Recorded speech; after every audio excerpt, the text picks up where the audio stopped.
Welcome to Singing Señorita, where you will find teaching tips, lesson plan ideas, classroom management, and organization ideas, all for the Spanish classroom. So, hi, my name is Cami. Today, I'm going to talk to you about this week's lessons. And we just came out of spring break, so we actually only had 4 days this week, which was great. So on the first day, I introduced the La Salud vocabulary. So we were doing the food unit, and now we're moving into talking about health, which has so much to do with food. So it's a very smooth transition. And actually, I've been able to use the food vocabulary a lot in this healthy habits unit that we're working on right now. So the first day was introduction. So I like to introduce my vocabulary in a different way every time I do it, just to mix the class up and keep the students on their toes. So this time what I did is played a version of Pictionary. I gave them a list of the Spanish words to put in their interactive notebook, and then I drew out each one of the pictures on the board, and although I can draw, they always turn out horribly. But the students have fun trying to guess what I am drawing, and this set was super hard to draw, so it was a fun activity. Then after that, I introduced the food pyramid. So I have a food pyramid where you can see this. I have two versions of it. This is the version that actually has blanks that students would have to look up the different categories and where they went.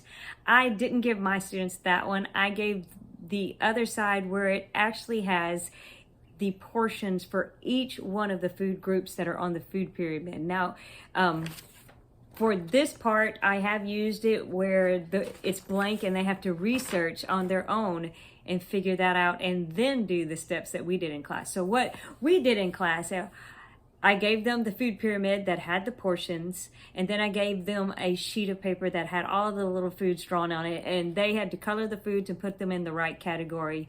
I didn't have mine label it because we're going to do something different with it later. So that's an idea of what you can do. You can have them label it and simply keep it like that, but I'm going to turn it into a speaking activity in the future. So it took them a while to do that on day one. Then on day two, of course, every time I start out the class, I practice my vocabulary with Quizlet, and I can leave that link of my set if you'd like to use it down in the description box. Day two, what I did is we reviewed the vocabulary, and then we went over plurals in the food unit, but I brought it back because we have new words in this unit. We do have things about sabroso, delicioso, horrible. So what I did is I handed each student, as they came in, they got a red and a blue strip, and I had them, we went over some sentences using the new vocabulary and recycling some of those food words, describing foods that I personally think are great and ones that I think are horrible. So I gave them examples like, las cebollas son horribles. And then I gave them, las fresas son sabrosas. So I had them write a positive on the blue color and a negative one on the red, and it had to be something that was in the plural. So I'm gonna use those for a gallery walk this coming week. For the rest of the class period, my students actually finished their food pyramid. So this is what theirs kind of look like. I required my students to do 3 foods per category. What you might wanna do, you might wanna have them put the number of portions that they should have. It just depends on whether you use the food pictures that are provided with this, if you use this, or if you have them draw their own. Sometimes I just have them put the words in Spanish. So it's up to you how you could use it. I just had them put the foods for now and color it. Again, we are going to use it for a speaking activity later. So in the third day, what we did, I created this resource that has a lot of questions because we are working on deber and using it with an infinitive phrase. So we have a lot of vocabulary talking about caminar, hacer ejercicio, levantar pesas, and things to do with health. So I wanted them to be able to give people advice using deber and the things that they should be doing to maintain a healthy lifestyle. So in the first part, what I did, and it actually went along with this. So they should have had this finished. It should have all the portions around it. So the very first section went along with the food pyramid, and it asked them, ¿Cuántas porciones de proteínas debes comer? And they had to answer in a complete sentence. So we went over how to answer that, how to structure this using deber with an infinitive. And I walked around as they answered those questions just to make sure they were understanding. And they went through that pretty quickly. They were understanding how to do it. So I went on to the next section, which just had personal questions. I had general questions, not the personal ones yet. But ¿cuántas horas debes dormir cada noche? And ¿cuántos vasos de agua debes beber? Just general health questions so that the students begin to think about healthy habits. Then on the flip side of the worksheet, I asked them a bunch of just personal questions. Do you do these things? So they got their introduction on the first side of all of the healthy habits. And then I asked them directly certain things like, ¿comes un buen desayuno? ¿Haces ejercicio? So they went from the debes, which for them was very easy because everything changed to debo. Now they're having to give me the yo form of a bunch of different verbs. So it was good practice for them answering those questions in the personal, in the yo form.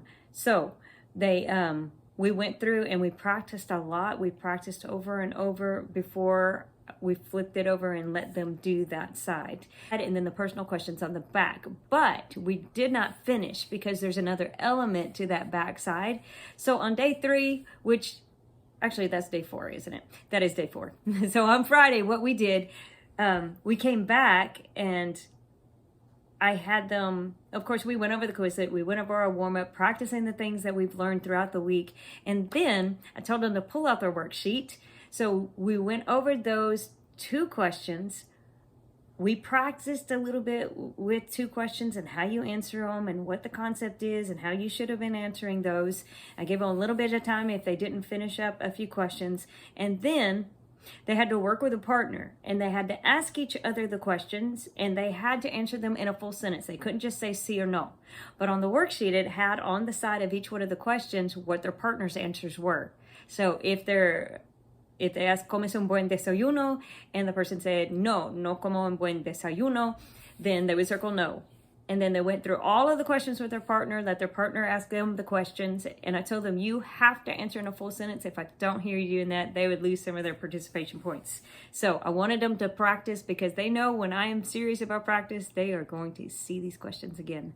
So then after that activity was done, they had to tally up how many yes answers they had, which would mean they have healthy habits because all the yeses were healthy. And then they tallied up how many yes answers that their partner had, just to see who was the healthier out of the 2. And then at the bottom, they had to give suggestions for the other person. And I had them do it in third person because I always like to work with that too.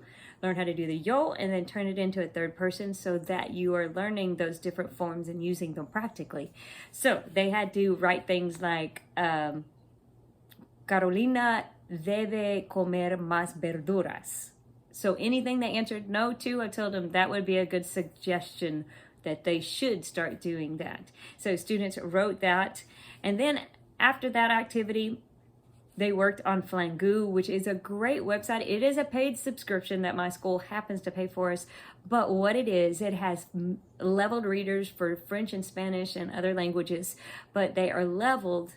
And then they have short chapters to begin with, and then they have a comprehension quiz at the end. So my students quickly read through that, and they happened to have a book that had to do with cooking, so it was related to the food and the health unit that we've been working on. So that is the way that we ended our class. They had to read through that and answer a quiz. So that was my very short week, and stay tuned for the next week. I will leave links in the descriptions of the things that I used, and stay tuned. You will see how I'm going to use these and how we're going to use our food pyramid in the coming week. So this was a short video, and I thank you guys for listening until the end, and adios.